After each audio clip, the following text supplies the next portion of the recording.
Quarto painel com o tema Duração do trabalho, teoria do tempo à disposição, controle móvel de jornada, direito à desconexão e hora e itinerário. Convidamos para moderar este painel o professor Marcelo Rantes. Convidamos para compor este painel como painelistas o ministro Douglas Alencar Rodrigues, do Tribunal Superior do Trabalho, e a juíza do trabalho da 10ª Região, Noêmia Porto.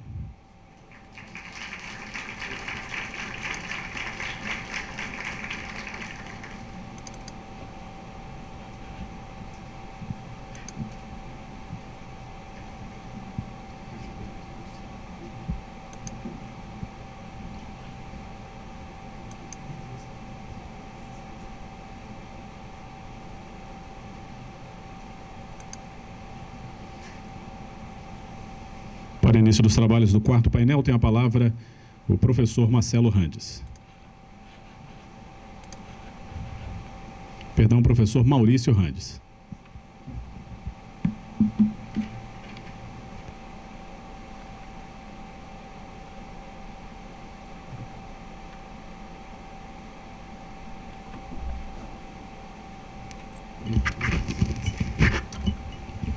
Pessoal, boa tarde. Dando continuidade, é com muita honra que nós vamos ouvir as palestras do ministro Douglas Rodrigues e da desembargadora da juíza do trabalho da nossa 10ª Região, com quem sempre temos interagido nos eventos da nossa matéria. Então, a doutora Noêmia Porto, é uma alegria muito grande participar com tão eminentes apresentadores do painel A Duração do Trabalho, Teoria do Tempo à Disposição, o Controle Móvel de Jornada, Direito à Desconexão e Horas em Itinerário. Então, os temas que hoje mostram a preocupação deste simpósio internacional, deste seminário internacional, com a adaptação do direito do trabalho à complexidade das relações na economia contemporânea. Então, eu não sei como nós combinamos, quem fala primeiro, ladies first. Então vamos para o ladies first, né? Já que a senadora Vanessa Graziotin lembrou que é preciso adaptar o direito a esta convencionalidade. Então vamos colocar regras que sejam praticadas. Então, por favor, a doutora Noêmia tem a palavra.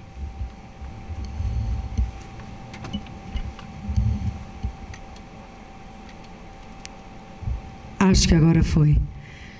Uma boa tarde a todos e a todas.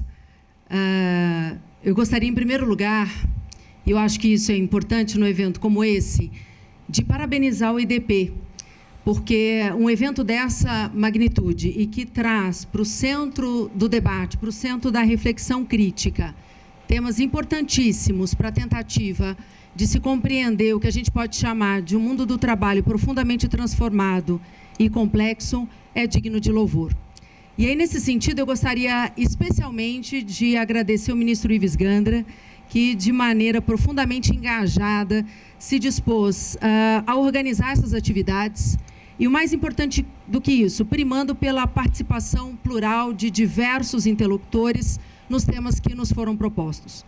Também acerca dessa pluralidade, diversidade de pensamentos, eu gostaria de agradecer ao nosso parlamentar, ao nosso representante, Maurício Randes, que agora preside aqui os trabalhos e preside essa mesa, e também dirijo os meus cumprimentos com profunda admiração ao ministro Douglas Alencar Rodrigues, que além de ministro da Corte, que hoje tem um relevante papel de coordenar, sintetizar, construir os consensos que são possíveis em torno de uma hermenêutica do trabalho, é também professor e um dileto amigo. Hoje, eu e o ministro Douglas, nós temos um desafio. O nosso desafio é discordar em alguns pontos, até para que o painel possa ter alguma, digamos, vivacidade nesse que é o tema do tempo do trabalho, da duração do trabalho. Emprestando, então, destaque ao tema que está proposto, tempo à disposição, direito à desconexão, horas em itinerário, meios de controle de jornada e outros similares, eu não tenho dúvida de que, ao fim e ao cabo, do que nós estamos falando nesse painel é sobre a problemática do tempo. De fato, quando se fala em duração do trabalho, necessariamente é importante pensar que estamos lidando com esse grande enigma moderno e contemporâneo, que é o enigma do tempo. Todavia, uma advertência talvez seja necessária para essa abordagem sobre o tempo. Não se trata do tempo cronológico, do tempo do relógio, do tempo da contagem. O tempo, como há muito se sabe, ele se constitui num aspecto de construção social da realidade, dependente da experiência dos indivíduos, moldado de forma singular, a partir da importante distinção entre passado e futuro. O tempo é algo que se experiencia de modo singular. Cada um de nós vivencia o tempo e o tempo do trabalho de uma forma extremamente particular. Essa referência à experiência do tempo, como sendo uma experiência singular, uma experiência de matriz empírica e socialmente estabelecida, talvez ela seja importante se formos pensar que toda a estrutura normativa que o direito do trabalho até hoje construiu ao longo dos anos está centrado em torno da duração do trabalho, considerando apenas o referencial do tempo cronológico, portanto, desprezando a ideia do tempo social. Uma medição do trabalho pelo relógio, mas que não é o relógio social ou biológico, é o tipo de tempo que nós lidamos com as chamadas normas tradicionais trabalhistas. E aí nós falamos, por exemplo, de 8 horas diárias e 44 semanais, estando, claro, em curso uma luta no parlamento para a redução da jornada para o limite de 40 horas, que já foi alcançado em muitos outros países de capitalismo avançado. Também a gente mede o intervalo intra-jornada, a depender do tempo, em 15 minutos, não menos que 1 hora, talvez 40, com autorização explícita, não mais do que 2 horas, senão será tempo à disposição. Os intervalos entre as jornadas, as férias de 30 dias, o descanso semanal remunerado, pelo menos uma vez, recaindo aos domingos, com 24 horas de descanso. Esse conjunto todo que eu falei, talvez de uma forma bastante rápida, nos envolve a um arcabouço imenso de regulagens sobre o tempo e a duração do trabalho, sempre medido na perspectiva cronológica. E assim segue a construção de elementos normativos que alinham a ideia de duração do trabalho à perspectiva desse tempo.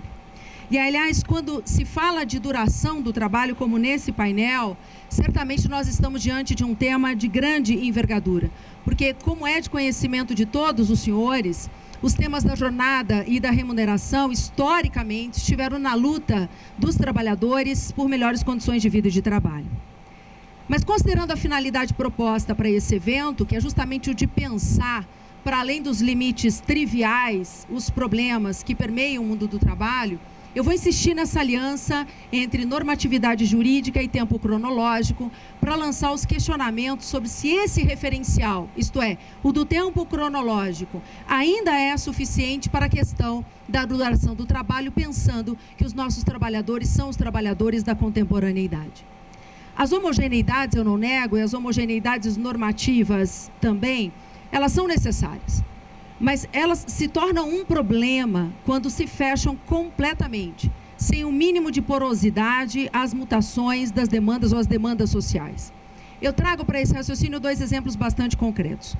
O primeiro diz respeito a um sentimento, à percepção sobre o tempo do trabalho, uma percepção generalizada na era contemporânea, de que a preocupação com o trabalho em si, se tornou não apenas parte importante das nossas vidas, da minha vida, da vida dos senhores, como também o trabalho se tornou o grande centro condutor de absolutamente tudo acerca da vivência humana. Por isso, há uma sensação de trabalhar mais do que se trabalhava antes. Mas não é um trabalhar mais apenas ou exclusivamente sobre a perspectiva cronológica, no tempo do relógio. Há um importante aspecto da intensificação do trabalho. E, claro, os recursos tecnológicos são importantes elementos para considerar essa intensificação. Nós estamos conectados o tempo inteiro.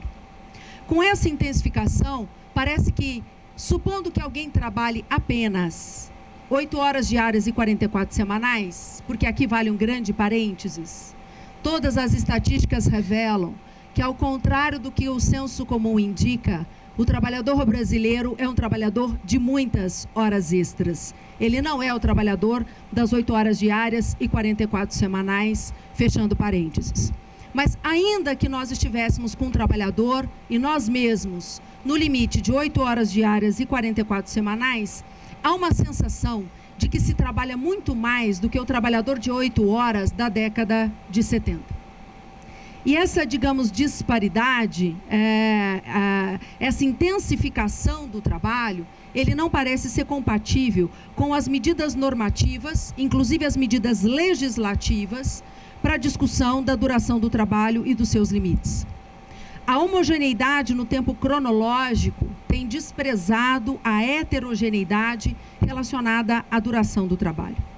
A valorização na pós-modernidade, no âmbito pós-fordista, da produtividade, do desempenho, dos critérios de mérito, da competição e da concorrência, pressionam trabalhadores, e não apenas os da CLT, todos que se veem como trabalhadores, a uma disponibilidade exaustiva, ou, quando menos, uma disponibilidade comprometedora, com o passar do tempo, de uma vida que se possa afirmar sob o primado da liberdade.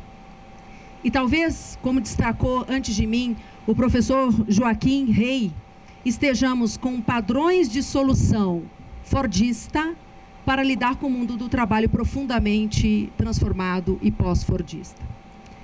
Ainda sobre essa exemplificação da insuficiência do tempo cronológico como referencial quase exclusivo da legislação brasileira para lidar com o limite do tempo do trabalho, não se pode negar que as estatísticas também apontam como sendo um problema o caso dos trabalhadores de telemarketing. Faço uso desse exemplo exatamente porque são trabalhadores com uma jornada supostamente mais vantajosa. Isso porque uma jornada que dura apenas 6 horas por dia. Muitos jovens acessam esse primeiro emprego na esperança de poder aliar estudo e trabalho. Todavia, o exaurimento, o esgotamento e o cansaço provocado por um trabalho intensificado, por uma política de metas, controlado e de grande concentração em apenas 6 horas por dia, revela que muitas horas e mais horas do que essa são necessárias para a mínima recuperação do trabalho que está sendo desenvolvido. São 6 horas de trabalho, mas é muito trabalho. Esse fator da intensificação, talvez seja um dos elementos que tem indicado a altíssima rotatividade do setor. Uma das mais altas rotatividades do mercado de trabalho brasileiro é justamente num setor que trabalha com jornada de 6 horas. E talvez isso tenha algo a nos dizer sobre cronologia, normatividade e heterogeneidade do tempo e do descanso. Por isso, o conceito de jornada exaustiva, que nós, os juristas, lidamos o tempo inteiro, lidamos para discussões como pedidos de indenização por perdas e danos, dano existencial, trabalho forçado e outros aspectos, para ficar apenas em alguns exemplos. Será que, para a jornada exaustiva, uma medida adequada seria uma medida exclusivamente baseada no tempo cronológico? Nossa legislação, ela estaria atualizada com a complexidade do seu tempo, quando se mantém consistentemente parada no referencial número de horas? Mas, já que o assunto que nos move são os esquemas jurídicos que estão em torno do tempo do trabalho, é importante situá-lo na perspectiva constitucional. Isso porque, embora esse não seja um requisito imprescindível, a consagração constitucional explícita de um direito social é um indício relevante do caráter fundamental dos bens e dos interesses que estão sendo protegidos. E a atual Constituição, também sem prejuízo de outros direitos que possam melhorar a condição social dos trabalhadores, ela prevê a duração de trabalho em 8 horas diárias e 44 semanais, facultando compensação e redução de jornada mediante acordo ou convenção coletiva. Embora se possa questionar se esse tipo de previsão constitucional, se o fator tempo cronológico que está embutida nessa previsão seja hoje suficiente para compreender a questão da duração do trabalho, não há dúvida de que a mera referência constitucional indica que as análises dos instrumentais jurídicos infraconstitucionais sobre a questão do tempo, presente em leis, resoluções e portarias, deve receber interpretação coerente com uma teoria constitucional dos direitos fundamentais. Trazendo o debate para outro enfoque, o enfoque do nosso cotidiano, a ideia de jornada precisa ser combinada com a estrutura jurídica inserta na ideia tempo à disposição, densificado lá no artigo 4º da CLT, mas não o artigo 4º da CLT da década de 40, sobre tempo à disposição, mas um artigo 4º da CLT revisitado, relido e reinterpretado a partir de uma hermenêutica constitucional, que considera a questão da duração do trabalho um direito fundamental da classe trabalhadora. Assim, o artigo 4º, ele não é apenas uma norma infraconstitucional isolada. Ele traduz de forma muito concreta um princípio normativo constitucional de liberdade individual de quem trabalha. Uma liberdade do tempo e uma liberdade no tempo. Uma liberdade de não estar no trabalho. Porque se de um lado há o direito constitucional ao trabalho, também há o direito de não estar intensamente disponível para o trabalho. De não ser o tempo inteiro o trabalho. A súmula 429 do TST, e quem sou eu para falar dela, né, ministro? Então, daí, se eu errar, você me corrige depois. Mas a súmula 429 do TST considera a disposição do empregador, justamente citando o artigo 4º, o tempo necessário de deslocamento do trabalhador entre a portaria da empresa e o local de trabalho, desde que não supere 10 minutos do limite diário. Essa súmula é um exemplo de uma construção interpretativa que vem sendo feita ao longo do tempo, baseado naquilo que o referencial da realidade entrega aos tribunais no campo judiciário. Mas eu me pergunto se esse referencial jurisprudencial ele é suficiente para dar conta da realidade do que hoje os trabalhadores enfrentam como tempo à disposição lá do então artigo 4º da CLT. Nessa mesma linha, também pensando em tempo à disposição, o TST também tem uma jurisprudência importantíssima, grafada na súmula 90, acerca das horas em itinere, que consagra essa ideia de que o tempo despendido pelo empregado em condução fornecida pelo empregador até o local de trabalho de difícil acesso, ou não servido por transporte público, e para o seu retorno é computável na jornada, e em sendo computável pode ser pago eventualmente como horas extras, né? Esses dois entendimentos do Tribunal Superior do Trabalho ainda nos leva a uma outra indagação. Seria importante indagar quanto dessa estrutura pode receber tratamento diverso, por exemplo, mediante o exercício da autonomia negocial coletiva. É possível negociação coletiva nesses dois temas? Qual o limite para essa negociação coletiva do tempo à disposição, pensando que ele conecta com o direito fundamental da classe trabalhadora, a limitação do tempo? Aliás, quem define esse limite? Esse limite deveria ser definido pelos próprios envolvidos? Ou os tribunais é que ficam bem nessa definição dos limites? A temática dessas chamadas horas de trajeto também importa considerar uma recente modificação feita na Constituição Federal de 88, que é justamente considerar o transporte como direito fundamental lá do artigo 6º da Constituição. Bom, mas se o transporte é direito social fundamental, o que isso pode representar em termos de direitos e de obrigações no mundo do trabalho? A obrigação ela é exclusivamente estatal? Ou, pensando na aplicação horizontal dos direitos fundamentais, também os beneficiários dos serviços dos trabalhadores devem alguma participação nisso? E participação em que medida? Vale transporte e transporte local de difícil acesso resolve o direito social ao transporte?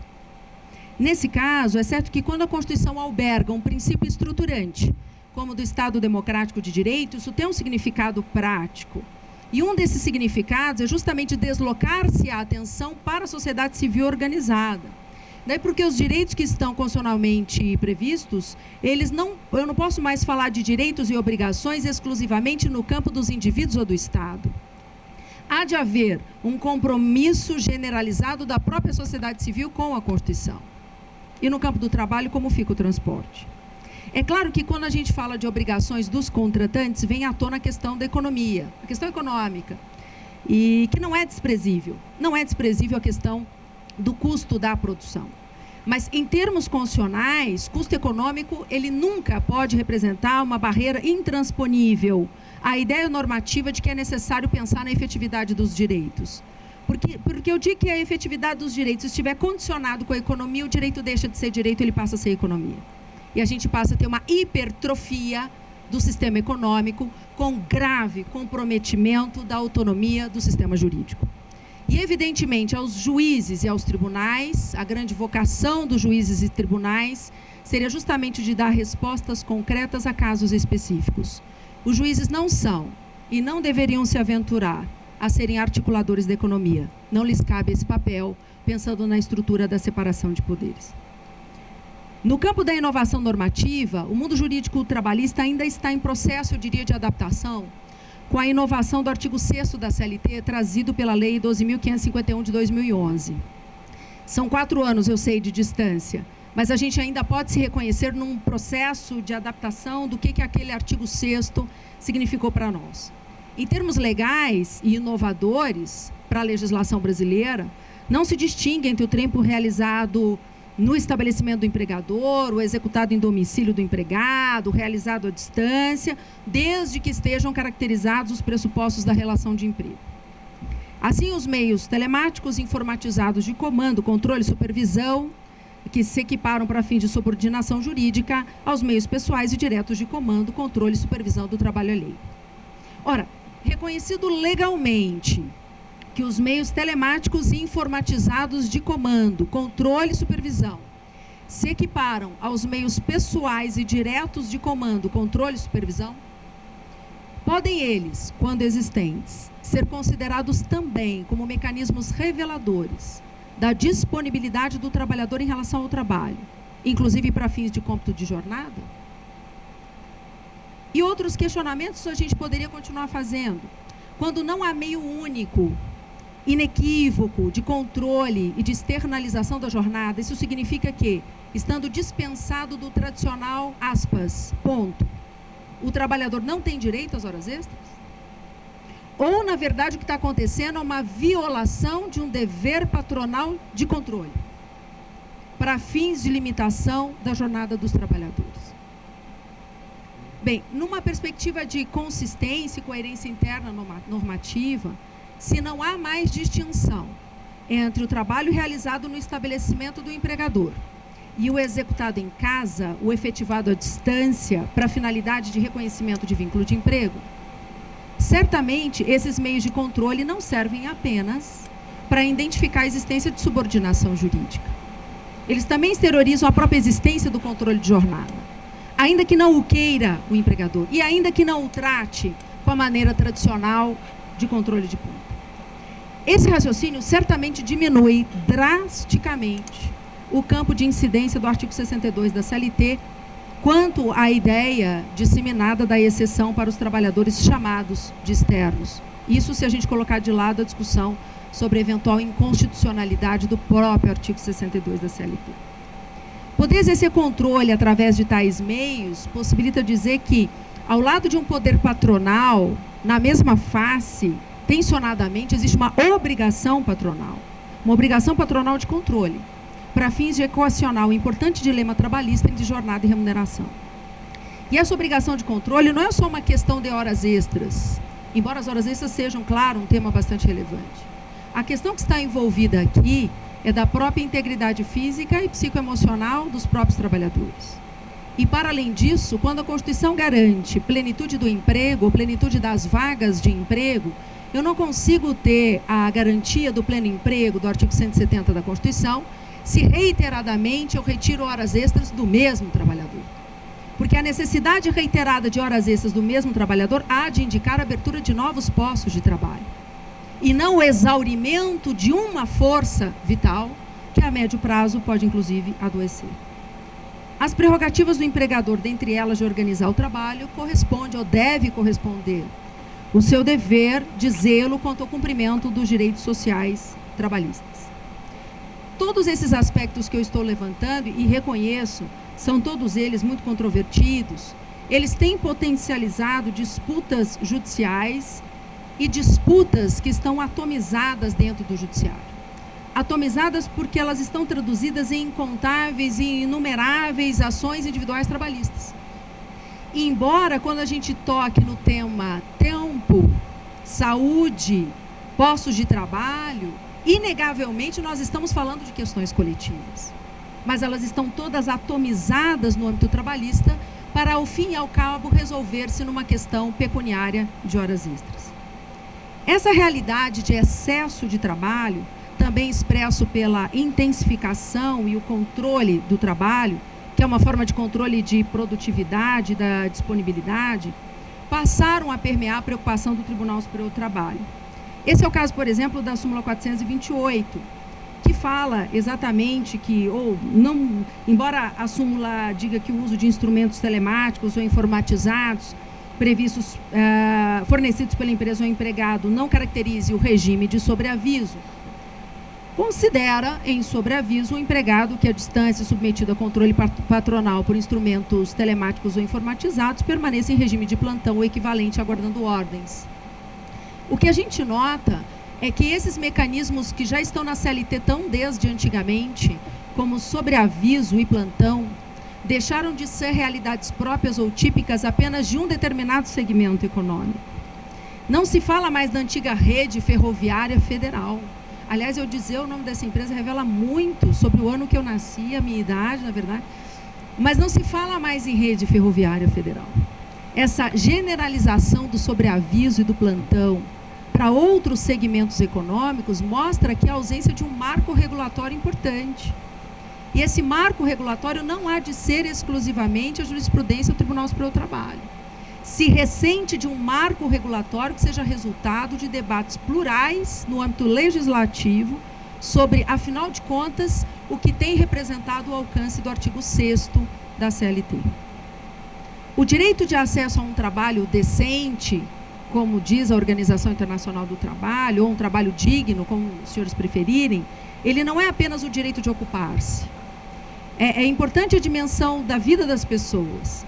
E o trabalho não é a única dimensão da vida. Além de outros motivos, a construção de laços familiares, de relações sociais, a recomposição da energia física, a reabilitação da criatividade mental, além da integridade emocional, não são compatíveis com o excesso de trabalho. São fatores que reclamam pensar a limitação da jornada com inserção adequada na temática dos direitos fundamentais da classe trabalhadora.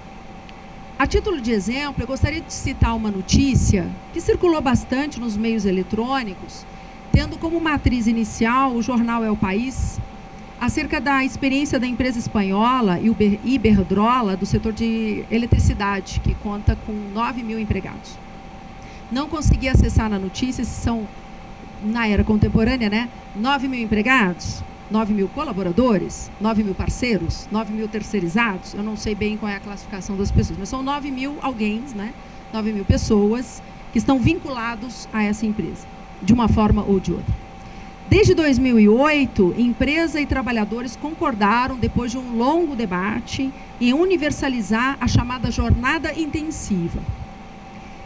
Qual é essa jornada intensiva? Engraçado que o que ele chama intensivo é um pouco flexível. Os empregados passariam a trabalhar de 7h15 às 14h50, com 45 minutos de flexibilidade no início e no final da jornada, e era isso.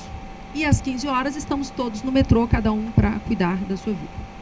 6 anos depois, foram coletados dados dessa experiência, e os dados coletados revelaram, claro, melhoras na produtividade, ganho de mais de 500 mil de horas de trabalho por ano, houve redução das faltas em 20% e dos acidentes do trabalho em 15%. Além disso, foram verificados aspectos que são difíceis de serem medidos numa perspectiva exclusivamente matemática ou estatística, que é a maior satisfação com o trabalho, evidentemente. O maior campo criativo no âmbito do trabalho. Essa, senhores e senhoras, é só uma experiência. Ela certamente não é a única, ela certamente não é a melhor, ela não cabe em todas as realidades, ela pode não ser pertinente para todas as empresas. Todavia, ela permite considerar a sério que soluções democraticamente construídas, vale dizer, entre os próprios afetados pelo ambiente laboral, ela tende a criar laços internos de comprometimento, de responsabilidade, de legitimidade. Normalmente sendo mais eficientes do que o dogmatismo de qualquer direito escrito, ou legislado, ou judicializado.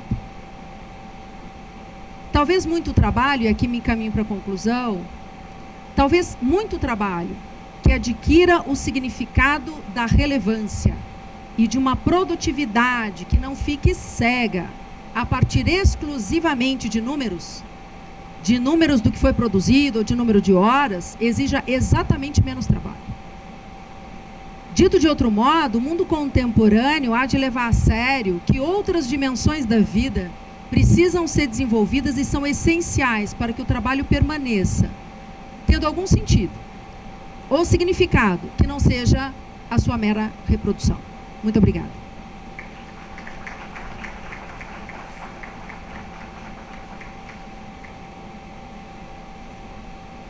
Excelente, né? Muito instigante. Depois comentamos. E agora, com alegria, passamos a palavra ao ministro Douglas, que com certeza também vai nos brindar nesta tarde. Muito boa tarde a todos e a todas. Eu gostaria inicialmente de cumprimentar, saudando o professor Maurício Randes, professor da Universidade Federal de Pernambuco, advogado militante e que teve uma atuação destacada no Congresso Nacional, um histórico parceiro das boas causas da magistratura, e por isso uma alegria muito grande revê-lo. Parece que abandonar a política rejuvenesce. Não sei por que talvez os colegas estejam aqui pensando as razões para esse rejuvenescimento, mas uma alegria muito grande, professor Randes. Essa alegria, obviamente, se agiganta pela presença da minha querida amiga, colega, magistrada, líder associativa, professora universitária, Noêmia Porto, cujos talentos acadêmicos também são conhecidos por todos nós. Sua Excelência, não fosse o cavalheirismo que preside a atuação desses dois membros do sexo masculino que compõem a mesa, teria, sem dúvida alguma, autoridade acadêmica pela titulação que possui para falar em primeiro lugar. A doutora Noêmia é doutora em Direito pela Universidade de Brasília, uma conquista que tem que ser sempre lembrada e aplaudida, porque todos sabemos o esforço envolvido numa atividade ou numa proposta como essa. Eu não poderia também deixar de saudar aqui a presença de colegas magistrados. Estou vendo aqui a doutora Ana Beatriz do Amaral Cid Ornelas e do doutor Ricardo Machado, também colegas queridos, magistrados dedicados, comprometidos. Uma alegria revê-los. E saudar a todos os ilustres advogados presentes, são tantos os amigos aqui, mas eu queria pedir a permissão de todos para fazê-lo, talvez na pessoa da mais jovem advogada inscrita na OAB do Distrito Federal, que é a doutora Elaine Menezes Garcia Rodrigues, que por acaso vinha a ser minha esposa, e me perdoem aqui o comercial. Mas, de qualquer forma, eu quero também agradecer ao ministro Ives Gandra pela amabilidade e gentileza do convite. E quando me disse que estaria ao lado da doutora Noêmia, eu disse, mas eu e a Noêmia juntos, talvez você possa contribuir com uma visão mais moderada e tal. Eu falei, mas a visão da doutora Noêmia me parece moderada, uma visão compromissária com o texto constitucional, uma visão largamente fundada do ponto de vista histórico, filosófico, político, científico, enfim.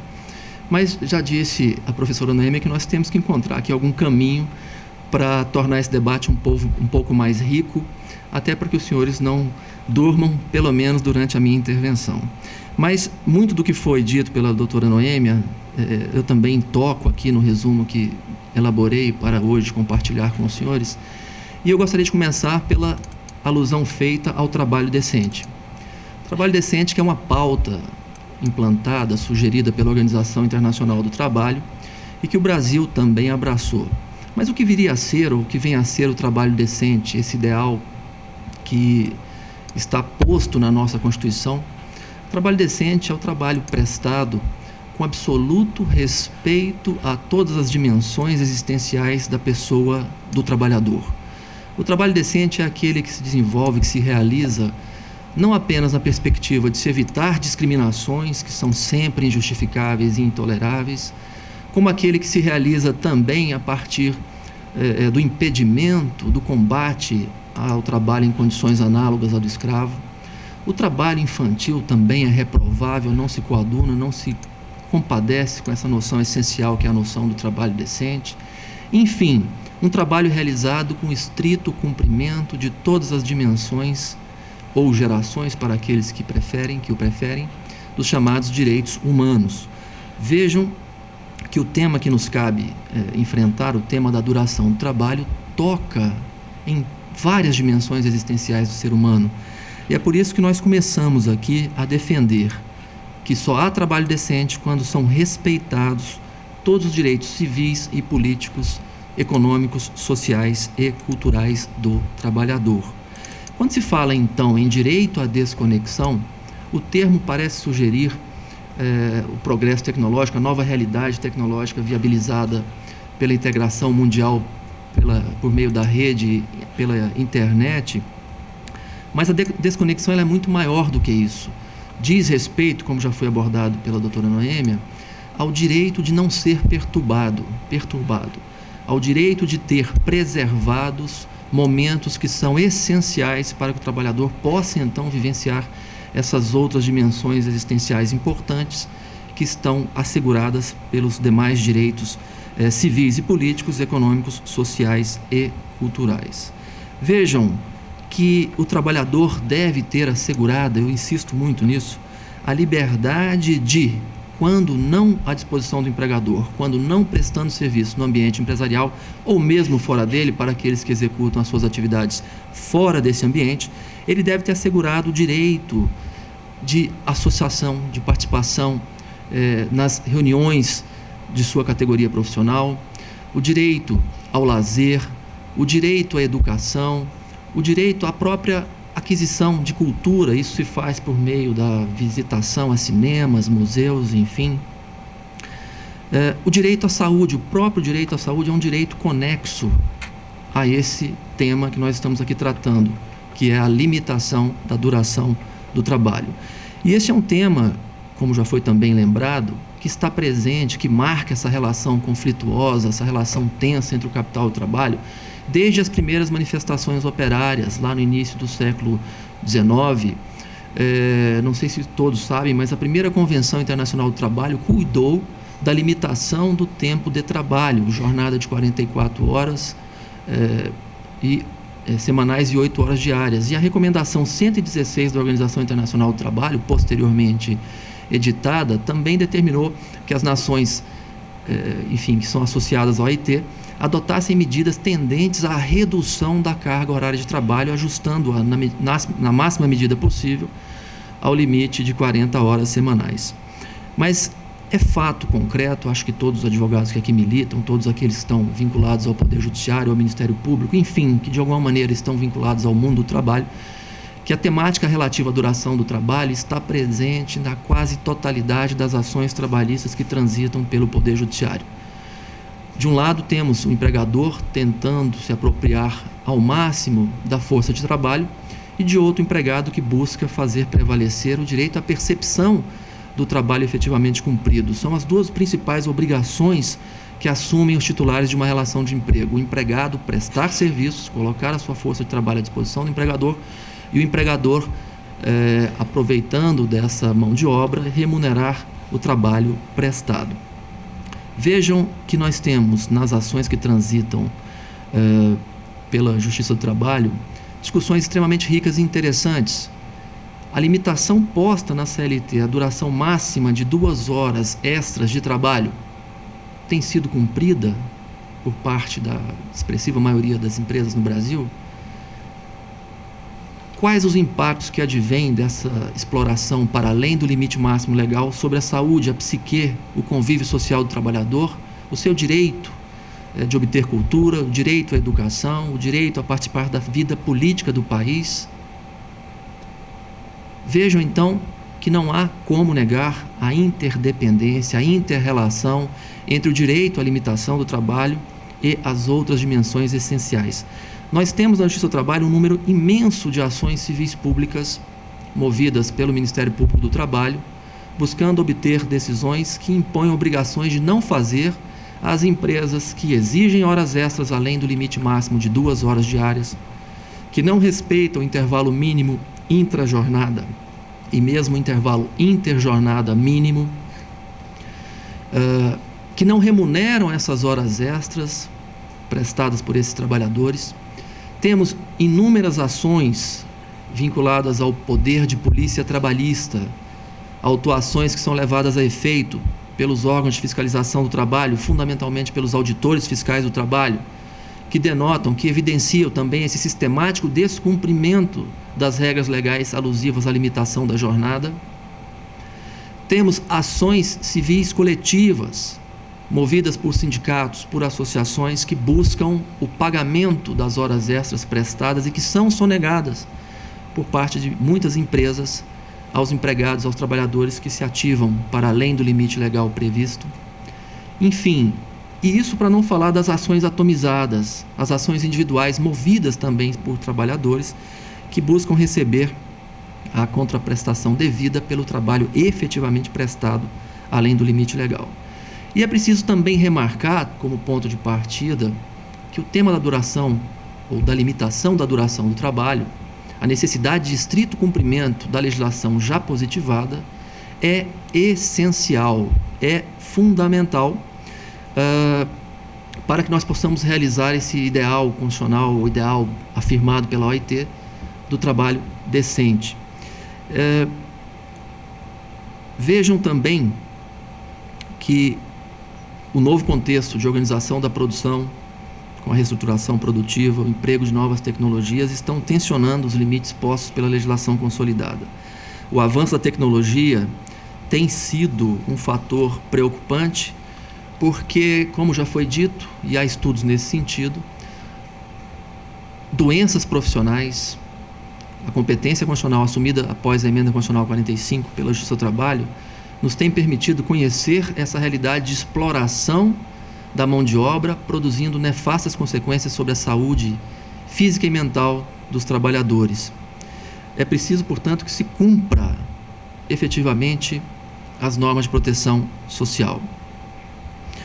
A minha colaboração aqui, talvez mais, a meu juízo, mais expressiva, seja no sentido de reafirmar esse bloco, essa integridade, essa unidade dos direitos fundamentais, sem os quais o descumprimento de um impacta negativamente o cumprimento de outro. Mas eu selecionei aqui diversos precedentes do Tribunal Superior do Trabalho para, quem sabe, refletir essa realidade que vem sendo enfrentada no âmbito da Justiça do Trabalho. Vários julgados transitam sobre o direito à desconexão, mas não o fazem sob uma perspectiva nova, que tem sido objeto de estudos por uma professora respeitada da Universidade Federal de Minas Gerais, que é a professora Daniela Muradas, que usa uma expressão talvez forte, que é a da captura subjetiva do trabalhador. O progresso tecnológico, enfim, as novas tecnologias, a economia globalizada, a necessidade de aumento de competitividade tem levado, a insegurança pela alta rotatividade de emprego tem levado inúmeros trabalhadores a abrirem mão desse direito fundamental de desconexão. Não é incomum caminharmos pelo parque da cidade aqui em Brasília e encontrarmos empresas que fazem campanhas publicitárias utilizando seus empregados no instante em que deveriam estar fruindo o direito ao lazer, com camisetas, enfim, os colaboradores, a que a colega Noêmia se referiu, não estão conseguindo se desconectar do trabalho. Não fosse a insegurança absoluta gerada pela elevação, lamentavelmente crescente, das taxas de desemprego, as empresas estão assumindo, controlando a subjetividade dos trabalhadores. Esse é um problema muito sério, porque diz aqui um precedente muito interessante, originário da terceira região, doutor desembargador Luiz Otávio Linhares Renault. Vou pedir permissão para ler, porque achei tão expressivo, tão emblemático, tão eloquente. Diz ele: a supressão do tempo para que o trabalhador se realize como ser humano, pessoalmente, familiarmente e socialmente, é causadora de danos morais. Viver não é apenas trabalhar, é conviver, é relacionar-se com seus semelhantes na busca do equilíbrio, da alegria, da felicidade e da harmonia consigo própria, assim como em toda a gama das relações sociais, materiais e espirituais. Quem somente trabalha, dificilmente é feliz. Também não é feliz quem apenas se diverte. A vida é um ponto de equilíbrio entre o trabalho e o lazer, de modo que as férias, por exemplo, constituem importante instituto justo-trabalhista que transcende o próprio direito do trabalho. Com efeito, Configura-se o dano moral quando o empregado tem ceifada a oportunidade de dedicar-se às atividades de sua vida privada, em razão das tarefas laborais excessivas, deixando as relações familiares, o convívio social, a prática de esportes, o lazer, a cultura, vilipendiado ficando o princípio da dignidade da pessoa humana. Nos casos de jornadas de trabalho extenuantes, o trabalhador é explorado exaustiva, contínua e ininterruptamente, retirando do prestador de serviços a possibilidade de se organizar, interna e externamente, como pessoa humana em permanente evolução, desprezado ficando o seu projeto de vida. A sociedade industrial pós-moderna tem se pautado pela produtividade, pela qualidade, pela multifuncionalidade, pelo just in time, pela competitividade, pela disponibilidade full-time e pelas metas sob o comando direto e indireto, cada vez mais intenso e profundo do tomador de serviços, por si ou por empresa interposta. Nessas circunstâncias, consoante moderna doutrina, desencadeia-se o dano existencial, de cunho extrapatrimonial, que não se confunde com o dano moral. Acho que é um precedente que diz tudo e que merece o nosso aplauso, sem dúvida, porque reafirma a necessidade de que nós tenhamos cuidado com o trabalho, que, como foi dito, é meio de vida e não meio de infelicidade ou até de invalidez, de incapacidade provisória ou parcial, de morte, enfim. Então, temos aqui o primeiro tema, o tema do direito à desconexão, que pode ser encarado sob essa perspectiva da necessidade de se respeitar os instantes diários, semanais e anuais em que o trabalhador não pode ser acionado pelo empregador, não pode ter perturbada a possibilidade de desenvolvimento, de vivência de outras dimensões relevantes. Trouxe aqui também vários precedentes que tratam dos critérios de fixação da jornada de trabalho. O primeiro deles é o tempo à disposição. A doutora Noêmia já abordou a matéria e o fez, como de costume, de maneira brilhante. Nós temos inúmeras situações concretas da vida que nos geram questionamentos, e vários também são os precedentes. Esses precedentes parecem justificar, inclusive, a possibilidade de elaboração de um artigo doutrinário, dada, quem sabe, Noêmia, nós possamos pensar juntos, embora não sei se teremos consenso, até porque ainda quero tratar de uma questão delicada, sensível, que tem me chamado a atenção e, enfim, gerado muita preocupação lá no Tribunal Superior do Trabalho. Mas um primeiro questionamento: possibilidade de controle das jornadas externas. Como é possível controlar a jornada sob a perspectiva móvel, que é a proposta do ministro Ives? Muito fácil. Nós temos examinado inúmeros casos de trabalhadores externos, trabalhadores que prestam serviços fora do ambiente de trabalho. E eu não estou aqui fazendo alusão à hipótese do artigo 6º, já tratada, que diz o trabalho prestado em domicílio. O Tribunal Superior do Trabalho regulamentou o trabalho a domicílio por parte de seus servidores. E o controle se perfaz por meio da produtividade, do número de processos desenvolvidos. Enfim, trabalho prestado por aqueles que estão vinculados a gabinetes e que trabalham elaborando minutas de decisões que são submetidas aos ministros para posterior exame. Mas há muitos casos em que nós observamos a possibilidade de controle, e esse controle se faz por via satélite, GPS, programas que inviabilizam o acesso ao sistema em tempos programados. Nós temos precedentes do TST envolvendo o sistema REDAC, Autotrac. Empresas de transporte utilizam-se desses sistemas e o justificam com fundamento na ideia de proteção ao patrimônio. Infelizmente, no Brasil, o senador Crivella nos trouxe aqui informações importantes, há um índice elevadíssimo de crimes das mais variadas ordens, e as empresas utilizam-se da tecnologia para proteger o seu patrimônio, e essa mesma tecnologia pode e deve ser utilizada para que nós possamos controlar o tempo de trabalho desenvolvido por esses empregados que, enfim, se ativam externamente. Outra discussão interessante: como quantificar, controlar e supervisionar o tempo à disposição do empregado em relação... que eu perdi. Me lembro aqui do ministro Luciano, quando isso acontece. Posso não encontrar, mas eu também não perco.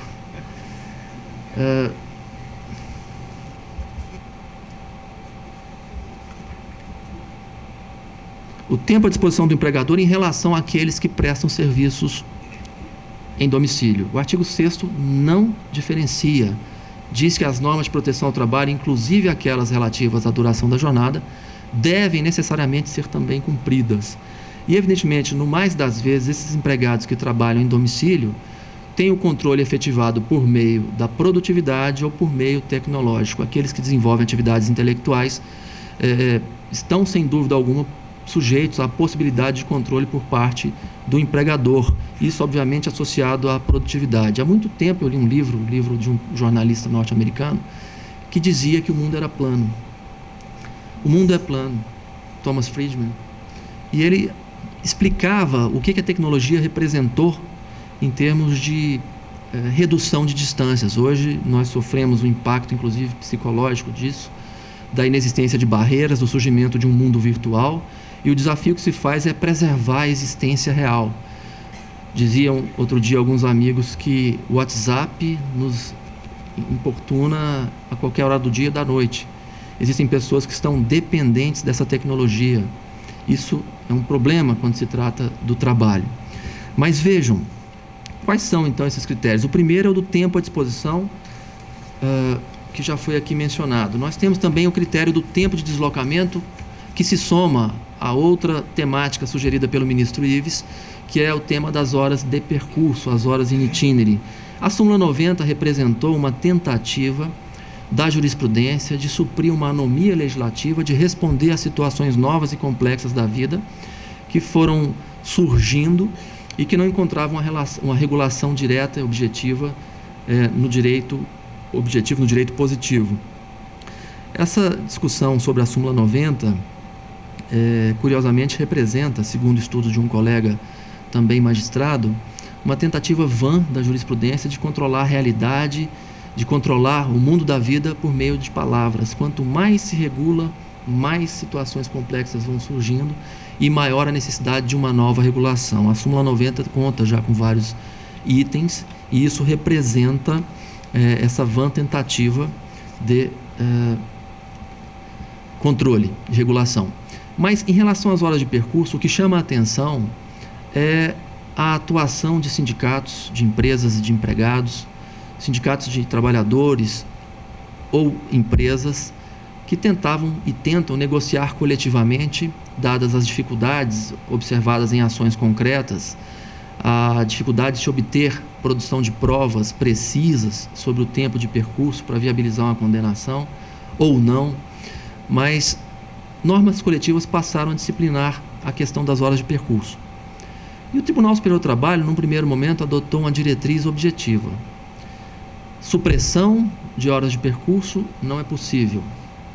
A negociação coletiva, ou a chamada autonomia negocial coletiva, não possui aptidão à capacidade, não é um instrumento adequado para regular essa situação, suprimindo direitos do trabalhador. Vejam que paradoxo nós estamos enfrentando no âmbito das relações coletivas de trabalho.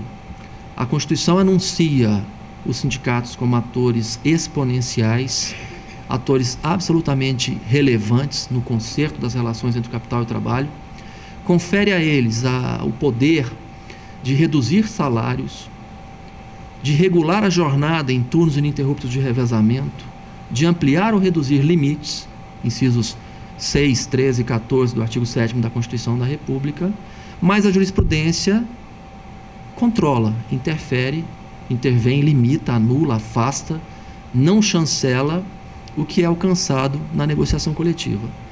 Essa é uma situação incômoda. E é uma situação incômoda, sobretudo, quando nós vamos aos fundamentos que justificam essas posições.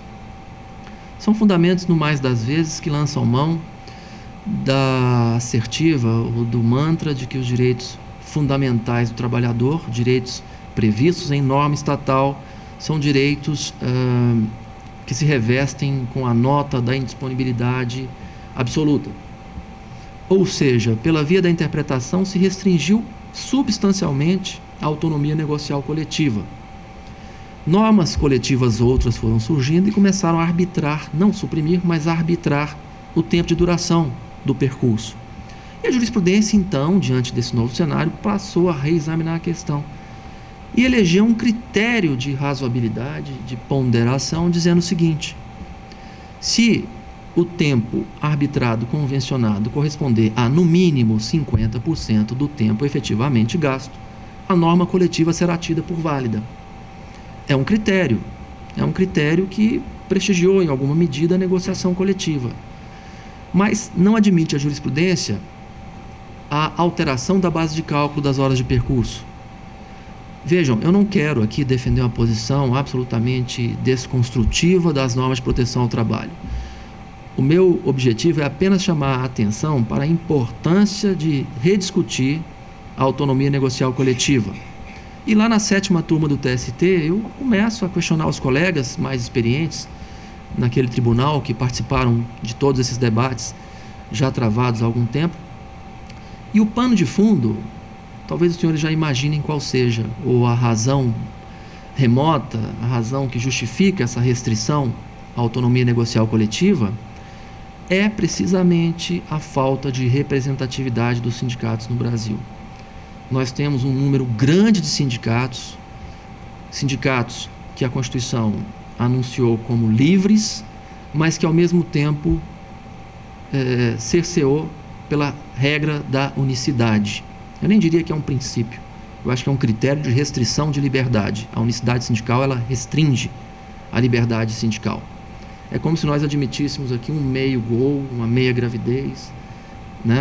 Algo que existe, mas não existe ao mesmo tempo.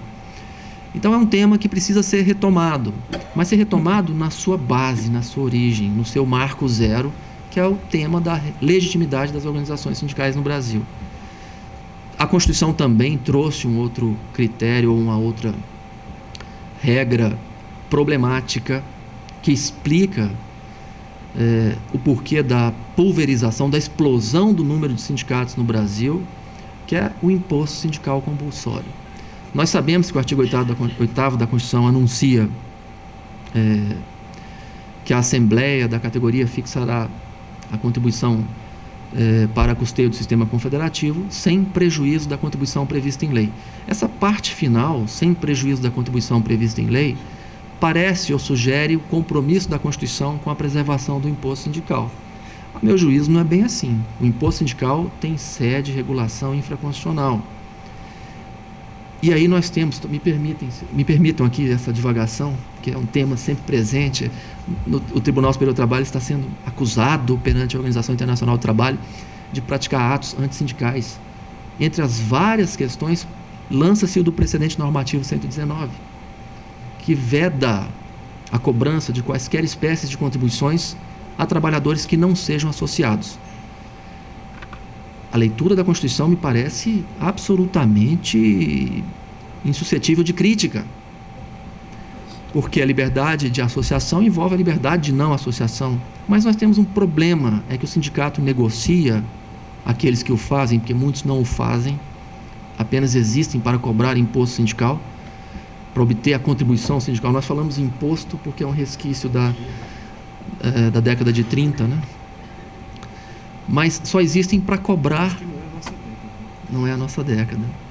É do Oliveira Viana, Francisco Campos, né, os chamados autores da ditadura. Vejam que interessante. Esses sindicatos existem para arrecadar contribuições. E o paradoxo que me foi provado por um líder sindical. Olha que dado interessante. Quando o TST ainda não havia editado o precedente normativo 119, as assembleias eram muito mais prestigiadas. Os trabalhadores não sindicalizados compareciam, discutiam, participavam. Com o precedente normativo 119, houve uma anemia política, um esvaziamento das assembleias. E eu, diante daquele dado empírico e irrefutável, comecei a pensar: será que esse modelo de restrição, ou essa compreensão da Constituição restritiva da possibilidade de se cobrar uma contribuição assistencial ou taxa de solidariedade daqueles que não são sindicalizados, mas se beneficiam da ação sindical, não representaria um fator de estímulo à própria sindicalização? um incremento da democracia sindical, que ela é essencial para que nós possamos examinar a validade de normas coletivas que, entre outros temas, disciplinam sobre as horas de percurso. Mas eu não sei se me fiz claro. O precedente normativo 119, na medida em que afasta a cobrança daqueles que não são sindicalizados, mas que se beneficiam das vantagens das conquistas obtidas a partir da atuação sindical, representa um elemento, um fator, pelo menos no caso concreto que me foi trazido, de esvaziamento da força coletiva.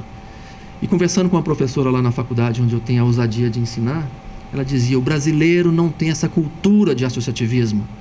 Esse modelo que foi legado pelo Estado Novo na década de 30, sobretudo a partir do decreto de 39, que foi feito pelo Oliveira Viana.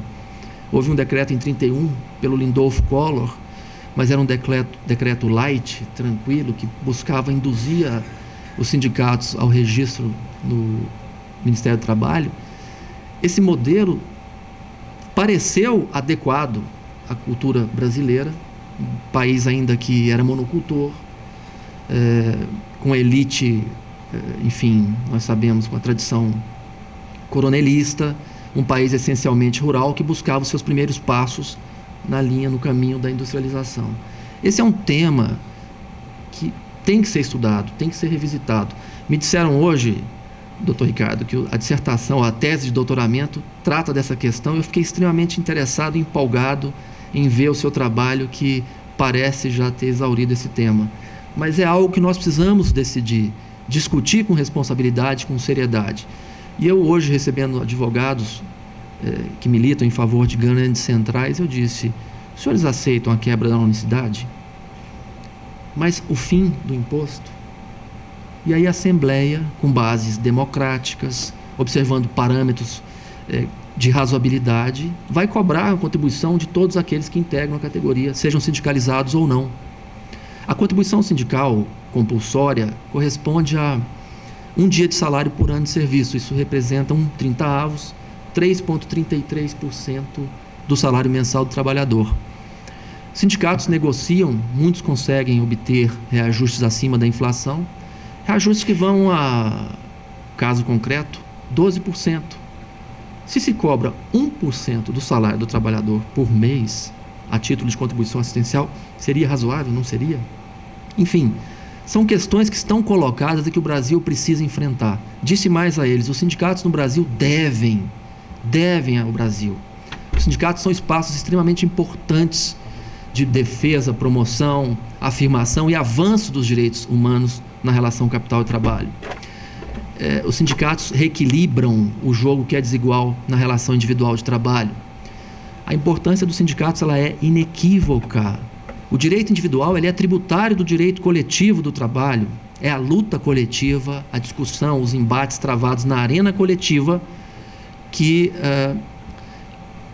levou à intervenção do Estado, à positivação de normas de proteção social de caráter obrigatório, compulsório e irrenunciáveis, que têm que ser observadas no âmbito das relações privadas.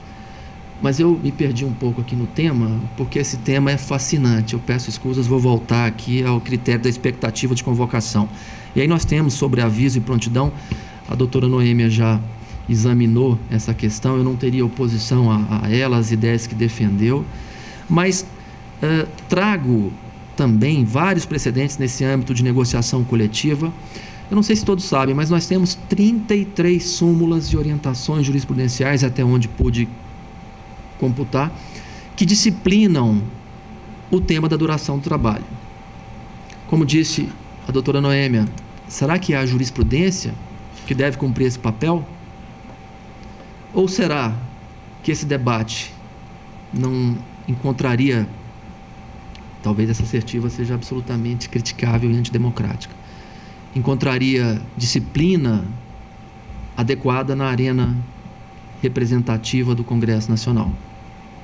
Enfim, são ideias que me ocorrem sobre a conveniência até de se manter, sim, a possibilidade de os tribunais do trabalho irem disciplinando, continuarem, especialmente o TST, a regular pela via da interpretação, pela leitura dos princípios constitucionais, das regras constitucionais que formam um todo sistêmico em que a valorização do trabalho é princípio fundante da ordem econômica, da ordem social, em que a dignidade da pessoa humana é valor também igualmente fundante, em que nós temos no artigo 7º da Constituição um claro horizonte axiológico, que é o da melhoria sempre da condição social do trabalhador, e que, por isso, a negociação coletiva deve ser compreendida nesse contexto sistêmico, apenas justificando medidas de retrocesso pontuais, de flexibilização pontuais, justificadas por situações lamentáveis como a que estamos vivendo agora, de retrocesso, de depressão econômica, que tem levado à perda substancial de postos de trabalho. E hoje pela manhã, vendo o Bom Dia Brasil, a notícia de que 80 mil postos de trabalho se perderam no mês de agosto passado. A negociação coletiva é uma importantíssima ferramenta de proteção ao trabalho, de reacomodação dessa relação entre capital e trabalho. E para que ela possa ser valorizada, prestigiada, respeitada, faz-se necessária a retificação dessa premissa, que é a da falta de representatividade dos sindicatos no Brasil. Agradeço muito a atenção de todos e me coloco à disposição para continuar aprendendo com os senhores.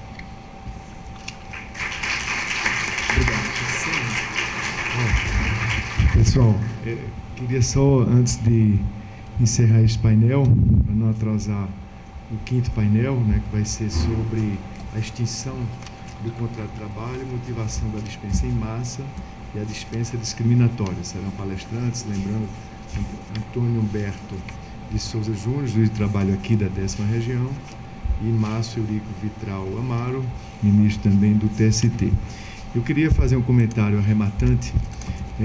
Acho que elas vieram, as duas contribuições da doutora Noêmia e do ministro Douglas Rodrigues, elas vieram e se complementaram, mas permeadas por uma lição de humanismo que nós tivemos aqui. Então, o direito do trabalho como instrumento de humanismo, como instrumento de dignidade da vida de quem trabalha e, portanto, capaz de criar uma evolução que supere limitações à cidadania plena que hoje são configuradas. Então, a doutora Noêmia lembra que a questão da duração do tempo tem que ser vista vis-à-vis a qualidade de vida, a dimensão plena do ser humano que trabalha. E o ministro Douglas Rodrigues, ao constatar as dificuldades que um marco legal tem diante da diversidade dessa disciplina que precisa ser feita sobre a duração do trabalho, ele dialoga com uma saída que é a valorização da autonomia privada coletiva, da autonomia negocial coletiva. Nós temos um regime de direito do trabalho que é excessivamente heterônomo, herdado lá dos anos 30, como disse o ministro Douglas Rodrigues, e que nós temos ainda hoje uma dificuldade muito grande em avançar com a autonomia privada coletiva. Por quê? Porque os pressupostos para essa negociação coletiva capaz de disciplinar as especificidades do controle da duração do trabalho, sobretudo com as mudanças que nós estamos assistindo, essa dificuldade advém do problema da legitimidade dos sindicatos, da representatividade dos sindicatos, que não é um problema que decorre apenas do querer ou não querer dos atores que estão à frente dos sindicatos, sejam os sindicatos de trabalhadores, sejam os sindicatos patronais. É a nossa estrutura que fez com a Constituição de 88 uma tentativa de superar o modelo heterônomo de tratamento só do direito individual com uma asfixia do direito coletivo do trabalho. Então ficamos a meio caminho, daí porque nós achamos, e dialogando nessas jornadas, nesse esforço que todos nós aqui fazemos de aperfeiçoamento do direito do trabalho, nós sempre batemos nessa tecla, que é necessária como pré-condição para uma melhor disciplina do direito individual do trabalho, um fortalecimento do espaço do direito coletivo do trabalho, daí porque a necessidade de uma reforma sindical reestruturante, reequilibrante, para que, com mais tranquilidade até, os tribunais possam respeitar aquilo que foi pactuado. Por que é que, às vezes, os tribunais e o Tribunal Superior do Trabalho têm dificuldades de respeitar aquela negociação privada? Porque percebem que nem sempre houve a legitimidade da representação, porque nós não fizemos a transição de um regime de unicidade sindical, um regime de heteronomia, para um regime de mais pluralidade sindical, mas com aquilo que os italianos chamam uma legislação de sustento, que possa equilibrar os dois atores. senão a assimetria, que é íncita à relação do trabalho, ela vai se reproduzir no direito coletivo e ela vai aumentar a assimetria, vai diminuir a capacidade de disciplinar o tempo de duração do trabalho, essas horas itineres, o controle do teletrabalho, toda essa complexidade de hoje, ela não vai poder ser enfrentada apenas por um marco legislativo.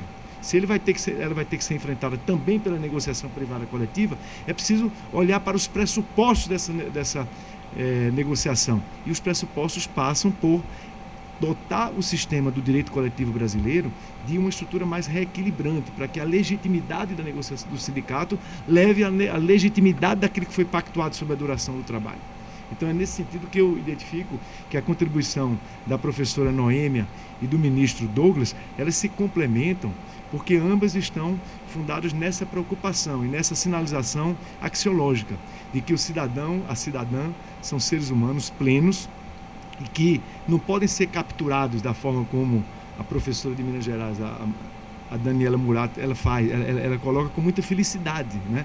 É que muitas vezes quem trabalha é capturado pela empresa. Não é que tenha que necessariamente não atender às preocupações de produtividade da empresa, até porque a produtividade é algo que deve ser buscado por nós todos, não só pelos acionistas da empresa, mas também pela sociedade como um todo.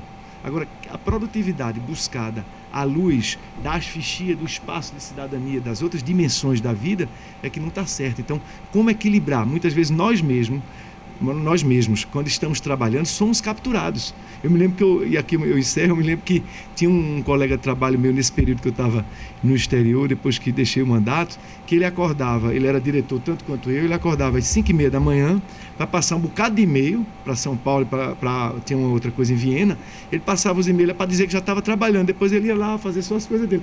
Então, é muito específico hoje o controle, né? Como fazer esse controle do teletrabalho, do trabalho informatizado à distância, e muitas vezes a pessoa captura, então ela ou captura genuinamente, ou às vezes apenas na fachada, né? Porque é fácil eu passar um e-mail para parecer que estou trabalhando e na verdade não estou trabalhando. Então tem que ver como... Por isso a negociação coletiva. Então eu encerro dizendo isso, que fico muito feliz com essa lição que nós tivemos aqui, de uma compreensão holística do que é o trabalho e, sobretudo, nesse tema da duração do trabalho, que ele é essencial para a cidadania plena de quem trabalha. E ela é essencial também para a produtividade do sistema produtivo e, portanto, da sociedade que queremos, com humanismo, com produtividade e como harmonizar isso. Acho que, através da dilatação, da expansão da autonomia privada coletiva, que passa por uma reforma sindical reestruturante, reequilibrante, que faça a transição plena do sistema que herdamos dos anos 30 e ainda não tivemos a capacidade de superá-lo plenamente. Então, parabéns aos dois expositores que nos brindaram com realmente uma reflexão muito profunda, humanista e voltada para o futuro. Muito obrigado.